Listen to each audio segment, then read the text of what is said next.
158వ శ్లోకము. ఛందస్సారా శాస్త్రసారా మంత్రసారా తలోదరీ ఉదార కీర్తి ఉద్దామ వైభవ వర్ణరూపిణి. ఈ శ్లోకంలోని మొదటి నామము ఛందస్సారా.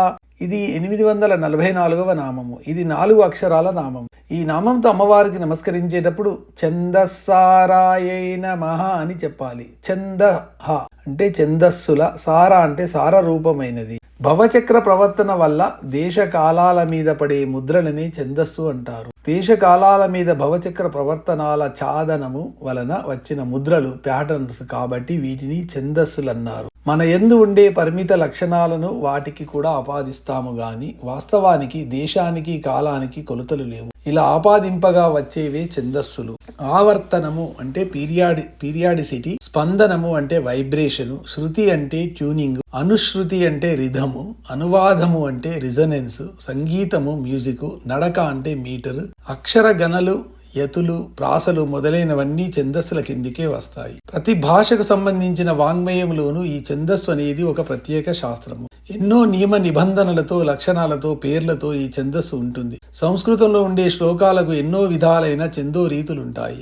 ఏకాక్షర ఛందస్సు ఉండి వేరువేరు సంఖ్యాక్షరాలతో ఉండే వివిధ ఛందస్సులు ఉన్నాయి. అమ్మవారు శ్రీ విద్యా స్వరూపిణి.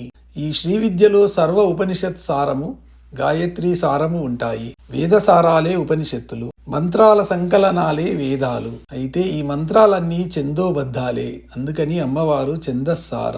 ఒక్కొక్క రకమైన ఛందస్సు ఒక్కొక్క ప్రత్యేకమైన అనువర్తనము, అప్లికేషన్ కలిగి ఉంటుంది. పంక్తి ఛందస్సు పంచభూతాత్మకైన ప్రపంచం గురించి, అనుష్టుప్ ఛందస్సు వసులోకానికి చెందిన వృత్తాంతాల గురించి, త్రిష్టుప్ ఛందస్సు రుద్రలోకానికి చెందిన ఏకాదశ రుద్రుల వృత్తాంతాల గురించి, జగతీ ఛందస్సు దేవలోకానికి చెందిన ద్వాదశాదిత్యుల వృత్తాంగం గురించి చెప్పడానికి ఉపయోగిస్తారు. ఇక బృహతీ ఛందస్సు వినియోగము 673వ నామ వివరణలో చెప్పబడింది. ఛందస్సులలోని అక్షర సంఖ్యను సూచించే ప్రధాన అంకెలు కూడా వినియోగాన్ని బట్టి 3 విధాలుగా చెప్పవచ్చు. పైథాగరస్ మహాశయుడు వాటిని క్రింది విధంగా విభజించాడు. 1, 5, 7 ఇవి అవిభక్తములు, ప్రైమ్ నెంబర్స్. వీటినే సృష్టికి సంబంధించిన అంకెలు, నెంబర్స్ ఆఫ్ క్రియేషన్ అంటారు. 2, 4, 8 ఇవి విభక్తములు. వీటిని సృష్టి పంపిణీకి సంబంధించిన అంకెలు, నెంబర్స్ ఆఫ్ డిస్ట్రిబ్యూషన్ అంటారు. 3, 6, 9 ఇవి మండలాంగములు. వీటిని సృష్టిలోని కొలతలకు సంబంధించిన అంకెలు, numbers of rotation and circulation measure అంటారు. ఈ విధంగా అక్షరాల అంకెల స్వభావాలను, వాటి కూర్పును తెలుపు ఛందస్సు యొక్క సారము అమ్మవారు అని ఈ నామము తెలుపుతుంది. ఛందస్సుల సారమైనది అని ఈ నామానికి అర్థము. ఈ శ్లోకంలోని తర్వాతి నామము శాస్త్రసారా. ఇది 845వ నామం. ఇది 4 అక్షరాల నామము. ఈ నామంతో అమ్మవారికి నమస్కరించేటప్పుడు శాస్త్రసారాయై నమః అని చెప్పాలి. శాస్త్ర అంటే శాస్త్రముల, సార అంటే సార రూపమైనది. ప్రకృతి ధర్మాలను శాసించినట్లు చెప్పేవి శాస్త్రాలు.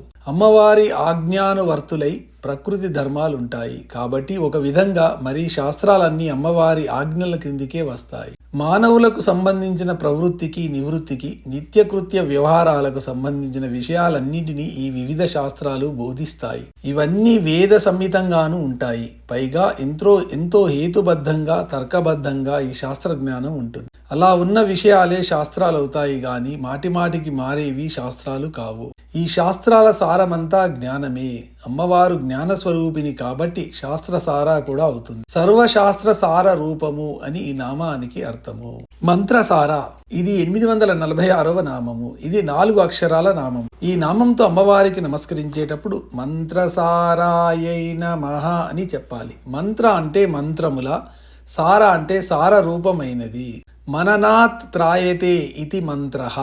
మననము చేయుట వలన రక్షించునది మంత్రము అని దీని అర్థం. మంత్రం అంటే గోపనంగా, రహస్యంగా ఉంచడము. సృష్టి సమస్తము గోపనంగా ఉంది. చెట్లు చిగిర్చి ఆకులు వేయడము, మొగ్గలు పువ్వులుగా మారడము, పువ్వు పిందెగా, పిందె కాయగా, కాయ పండుగా, ఇలాంటి సృష్టిలో జరిగే ప్రక్రియలన్నీ కంటికి కనబడకుండా చాలా అతి నెమ్మదిగా గోపనంగా జరుగుతాయి. అయితే అన్నిటిలోనూ ఆకార పరిమాణ రూపాలలో సర్వంతర్యామిని చూడగలుగుతున్నాము. మల్లియలారా మీ పొదల మాటున లేడు గదమ్మ చెప్పరే అంటున్నప్పుడు ఆ సర్వంతర్యామి మల్లె పొదల్లో పొదల్లాగా, తీగల్లో తీగల్లాగా, పువ్వుల్లో పువ్వుల్లాగా ఉన్నాడనే భావన కలగడం కోసము పోతన గారు చెప్పిన పద్యం ఇది. అంతేగాని కృష్ణుడు పొదల్లో దాక్కున్నాడా, తీగల్లో నక్కాడా, పువ్వుల వెనుక ఉన్నాడా అనేది కాదు. ఇది మామూలు మాటల్లోనే మంత్ర రహస్యాలుంటాయి. ఇలా అర్థం చేసుకుంటేనే మంత్రం దర్శనమిస్తుంది. సాధారణంగా ఉందేవతా మంత్రాలను మంత్రాలని, స్త్రీదేవతా మంత్రాలను విద్యలని అంటారు. ఏ మంత్రమైనా ఏదో ఒక దేవతను ఉద్దేశించి ఉంటుంది. ఆ దేవతలందరూ అమ్మవారి అంశలే కాబట్టి అమ్మవారు మంత్రసార. ప్రణవం దగ్గర నుండి పంచదశాక్షరీ మంత్రము, రశ్మిమాల మంత్రాలు షణ్ణి అక్షరాలతో వ్యక్తం చేయాల్సినవి. ఈ మంత్రాలలోని అక్షరాలన్నీ పంచాదశ ధ్వర్ణాలుగా గాని లేదా ప్రధానమైన మాతృకా వర్ణాలుగా గాని ఉంటాయి. ఇవన్నీ అమ్మవారి రూపాలే అని పూర్వనామాలైన పంచశత్పీఠ రూపిణి 533, మాతృకా వర్ణ రూపిణి 577వ నామాలు వివరిస్తాయి. కాబట్టి అమ్మవారు మంత్రసార, సర్వమంత్రముల సార రూపము అని ఈ నామానికి అర్థము. ఈ శ్లోకంలోని తర్వాత నామము తలోదరి. ఇది 847వ నామము. ఇది 4 అక్షరాల నామము. ఈ నామంతో అమ్మవారికి నమస్కరించేటప్పుడు తలోదర్యై నమః అని చెప్పాలి. తల అంటే సుకుమారమైన, ఉదరి అంటే ఉదరము గలది, తలము అంటే లోకము అని అర్థము. విశ్వం మొత్తములో 14 లోకాలున్నాయి. వీటిలో భూః, భువః, సువః, మహః, జనః, తపః, సత్యం అనే 7 లోకాలు ఊర్ధ్వలోకాలు అని, అతల, వితల, సుతల, తలాతల, రసాతల, మహాతల, పాతాల అని 7 లోకాలు అధోలోకాలని అంటారు. ఈ ఊర్ధ్వలోక అధోలోకాలన్నింటినీ అంటే మొత్తం 14 లోకాలను అమ్మవారు తన ఉదరమునందు పొట్టలో కలిగి ఉంది. కాబట్టి అమ్మవారు తలోదరి. తలము అంటే ఆకాశము అనే అర్థము కూడా ఉంది. పంచభూతాల్లో అన్నిటికంటే సుకుమారమైంది ఆకాశము. అమ్మవారి ఉదర భాగము, కటిభాగము లేదా నడుము ఆకాశమంత సుకుమారమైంది కాబట్టి అమ్మవారు తలోదరి. ఈ నామానికి ఈ విధమైన 2 అర్థాలు చెప్పవచ్చును. 1 చతుర్దశ భువనాలను ఉదరమునందు కలది. 2 ఆకాశము వలె సుకుమారమైన ఉదరము, నడుము భాగము కలది. ఈ శ్లోకంలోని తర్వాతి నామము ఉదారకీర్తి. ఇది 848వ నామము. ఇది 5 అక్షరాల నామము. ఈ నామంతో అమ్మవారికి నమస్కరించేటప్పుడు ఉదారకీర్త్యై నమః అని చెప్పాలి. ఉత్ అంటే పైకి, ఆర అంటే ప్రకాశించు, కీర్తి అంటే కీర్తి కలది. కృతి అనే పదము నుండి కీర్తి పదం వచ్చింది. కీర్తి అనేది చేసిన కృత్యాల వల్ల వస్తుంది గాని తీసుకున్న భత్యాల వల్ల రాదు. చాలా మంది చాలా ఎక్కువ విలువ కలిగిన భత్యాలు తీసుకుంటూ కూడా ఏమీ చేయకుండానే ఎవరికీ తెలియకుండా పోతారు. కానీ తీసుకునే భత్యము అంటే జీతముతో సంబంధం లేకుండా అది ఎంత తక్కువ అయినా అందరికీ పనికి వచ్చే కృత్యాలు ఎక్కువ చేసేవారు ఉంటారు. వారే కీర్తివంతులు అవుతారు.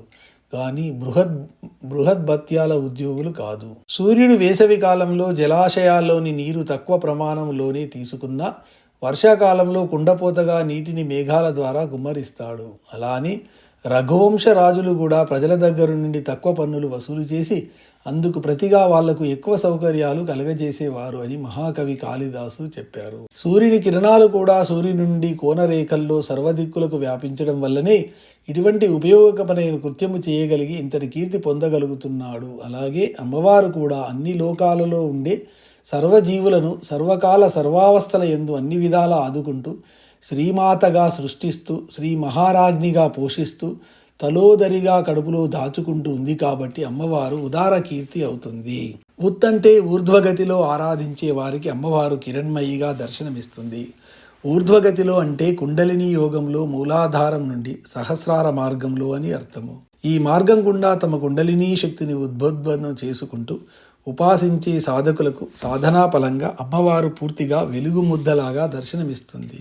ఎక్కడికి ఎప్పుడు వెళ్ళినా ఆ పరమేశ్వరుని దయాదాక్షిణ్యాలు, శక్తి సామర్థ్యాలు, గుణగణాలు, ఔదార్యము దర్శింపబడుతూ కీర్తింపబడుతూనే ఉంటాయి. ఇదంతా ఆయన యశస్సే. విశ్వవ్యాప్తంగా ఉండే ఈ యశస్సును మహాద్యశస్సు అంటారు. అందుకే పరమేశ్వరుణ్ణి తస్య నామ మహాద్యశః అన్నారు. అయ్యవారి రూపమైన అమ్మవారి వల్లనే కదా అయ్యవారికి యశస్సు వచ్చేది. అటువంటి అమ్మవారి నామమే ఉదార కీర్తి. ఈ నామానికి ఈ విధమైన 4 అర్థాలు చెప్పవచ్చును. 1 కోనరేఖల వలె పైకి ప్రకాశించు కీర్తి కలది. 2 సూర్యుని కిరణముల వలె వ్యాపించిన కీర్తి కలది. 3 కుండలినీ శక్తిని ఊర్ధ్వ మార్గంగా ఉద్బుద్ధం చేసుకుంటూ ఉపాసించు వారికి దర్శనమిచ్చు రూపవైభవము. 4 అంతటా నిండిన కీర్తి కలది. ఈ శ్లోకంలోని తర్వాత నామము ఉద్దామ వైభవ. ఇది 849వ నామం. ఇది 6 అక్షరాల నామము. ఈ నామంతో అమ్మవారికి నమస్కరించేటప్పుడు ఉద్దామ వైభవాయై నమః అని చెప్పాలి. ఉద్దామ అంటే మహాప్రతిభావంతమైన, వైభవ అంటే వైభవము గలది, ఉదార కీర్తి కలది కాబట్టి అమ్మవారు ఉద్దామ వైభవ కూడా అవుతుంది అనే విషయం తేలిగ్గానే అర్థమవుతుంది. కానీ ఈ నామంలోని గూఢంగా మరికొన్ని కుండలిని యోగపరమైన విషయాలున్నాయి. ఉత్ అంటే పైకి, దామ అంటే త్రాడు అనే అర్థాన్ని బట్టి ఉద్దామ అంటే పైకి పేనబడు త్రాడు అని అర్థం వచ్చి, ఉద్దామ వైభవ అంటే ఇటువంటి పైకి పేనబడిన త్రాడు వలన తెలుసుకొనబడు వైభవము అనే ఇంకొక కొత్త అర్థము వస్తుంది. మన అందరిలో ఒక విశిష్టమైన త్రాడు ఉంది, దానిని సూత్రం అంటారు. ఈ సూత్రాన్ని నేను అనే ప్రజ్ఞ అని, అందరిలో ఉండే ఈ నేనును సూత్రమే బ్రహ్మసూత్రముని అంటారు. ఈ నేను సూత్రము ఘనీభవిస్తే శక్తి అవుతుంది, ఆ శక్తి ఇంకా ఘనీభవిస్తే పదార్థం అవుతుంది. ఈ 3 స్థితులలోని సూత్రాన్ని వరుసగా సువర్లోక, భువర్లోక, భూలోకాలతో పోలుస్తారు. వీటిని ఆంగ్లంలో plane of consciousness, plane of force, plane of matter అని అంటారు. మనం ఊర్ధ్వ జీవులము అంటే వెర్టికల్ బీయింగ్స్ కాబట్టి మనలో వెన్నెముక నిటనిలుగా పైకి ఊర్ధ్వముఖంగా ఉంటుంది. ఈ వెన్నెముకలో 3 పీటలతో పేరబడు తాడు ఉంటుంది. ఈ 3 పీటలే ఐడ, పింగళ, సుషుమ్నా నాడులు. ఇవి వరుసగా చంద్ర, సూర్య అనలాత్మకములు. ఈ 3 కూడా వెన్నెముక వెంబడి 3 చోట్ల ముడిబడి ఉంటాయి. ఆ ముడి ముల్లే బ్రహ్మ గ్రంథి, విష్ణు గ్రంథి, రుద్ర గ్రంథి. ఈ ముడులను యోగ సాధన నైపుణ్యంతో విడదీయాలి. శిష్యుడు తన సాధనలలో ఇంద్రియాలోలుడు కాకుండా భ్రూమధ్యంలో తన ఇష్టగురువును గాని, ఇష్ట దైవాన్ని గాని లేదా ఒక దివ్యశక్తిని గాని దర్శిస్తూ ధ్యానిస్తే అంతవరకు తను నడిపించే గురువు అనుగ్రహాన్ని పొందుతాడు. ప్రజ్ఞ వికసిస్తుంది. తన కుండలిని శక్తి మూలాధారం నుండి ఆజ్ఞాచక్రం వైపుకు ఊర్ధ్వ మార్గంలో ప్రసరిస్తుంది. ఈ స్థితిలో శిష్యుడిలో రావలసిన అనుకూలమైన మార్పులన్నీ వస్తాయి, ప్రతికూలమైనవన్నీ పోతాయి. క్రమశత్కర్మ సాధన ప్రారంభమవుతుంది. వెన్నెముకలోని ముప్పేటల నాడులు 3 చోట్ల ఉండే 3 ముడులు విడిపోయి తిన్నగా పైకి నిలబడిన త్రాడులా తయారవుతాయి. ఈ స్థితిలో సాధక శిష్యుడు పొందే అనుభూతే ఉద్దామ వైభవ అనుభూతి. మనలో ఈ అనుభూతిని తేల్పే అమ్మవారి పేరు ఉద్దామ వైభవ. ఈ నామానికి ఈ విధమైన 2 అర్థాలు చెప్పవచ్చును. 1 మహాప్రతిభావంతమైన వైభవము కలది. 2 సాధనలో పొందు ఉద్దామ వైభవ అనుభూతి యొక్క స్వరూపము. ఈ శ్లోకంలోని చివరి నామము వర్ణరూపిణి. ఇది 850వ నామము. ఇది 5 అక్షరాల నామము. ఈ నామంతో అమ్మవారికి నమస్కరించేటప్పుడు వర్ణరూపిణ్యై నమః అని చెప్పాలి. వర్ణ అంటే వర్ణముల యొక్క, రూపిణి అంటే రూపముగా ఉన్నది. వర్ణ అనే పదానికి చాలా అర్థాలున్నాయి. రంగు అనే అర్థంలో అన్ని రంగుల రూపంలోనూ వ్యక్తమయ్యేది అమ్మవారి అని, అలాగే అక్షరము అనే అర్థంలో అన్ని అక్షరాల స్వరూపంగా ఉన్నది అమ్మవారి అని, అలాగే మనుష్య జాతికి సంబంధించిన వర్ణము అనే అర్థములో అన్ని వర్ణాల రూపంలోనూ వ్యక్తమయ్యేది అమ్మవారి అని ఈ నామానికి అర్థంగా చెప్పుకోవాలి. గౌరీ, కాళీ, లక్ష్మి, సరస్వతి మొదలైన స్త్రీ దేవతలందరూ వేర్వేరు రూపాల్లోనే కాకుండా వేర్వేరు దేహఛాయలలో ఉంటారు. ఇలా వివిధ రూపాల్లో వేర్వేరు వర్ణాలతో ఉండే స్త్రీ దేవతలందరి స్వరూపాల్లో ఉండేది అమ్మవారే కాబట్టి అమ్మవారు వర్ణరూపిణి. వర్ణాలు కనబడితేనే వస్తువులు కనబడతాయి. ఆ వస్తువుల్ని పోల్చుకుంటాము. ఈ వర్ణాలను బట్టి స్పందనలు మారతాయి. గొంతు నుండి వచ్చే శబ్దాలు, స్పందనాలు అందరికీ ఒకే విధంగా ఉండవు. ప్రతి వ్యక్తి సప్తవర్ణాలు మాత్రమే చూడగలడు, అంటే విజిబుల్ కలర్స్ చూడగలడు. అలాగే శబ్దాల విషయంలో కూడా, అంటే కొన్ని స్పందనలకు సంబంధించిన శబ్దాలే వినగలుగుతున్నాడన్నమాట. వీటినే శ్రావ్య శబ్దాలు లేదా శ్రావ్య ధ్వనులు అంటారు. అలాగే స్పర్శ, రస, గంధాల విషయంలో కూడా మానవ పరిధిలో హద్దులుంటాయి. హద్దులతో సంబంధం లేకుండా అన్ని రూపాలు, అన్ని శబ్దాల రూపంగా ఉండేది అమ్మవారే అవుతుంది. ఈ నామానికి ఈ విధమైన 3 అర్థాలు చెప్పవచ్చు. 1 వివిధ రంగుల అక్షరాల, శబ్దాల, రూప, రస, గంధాల రూపముగా ఉండునది. 2 వివిధ దేహ ఛాయలు గల గౌరీ, లక్ష్మి, కాళీ మొదలగు స్త్రీ దేవతా రూపములుగా ఉండునది. 3 వివిధ శబ్ద స్పర్శాదులను స్ఫురింపజేయుటకు వెన్నెముక యందు ఉండు ప్రేరణా శక్తి రూపము.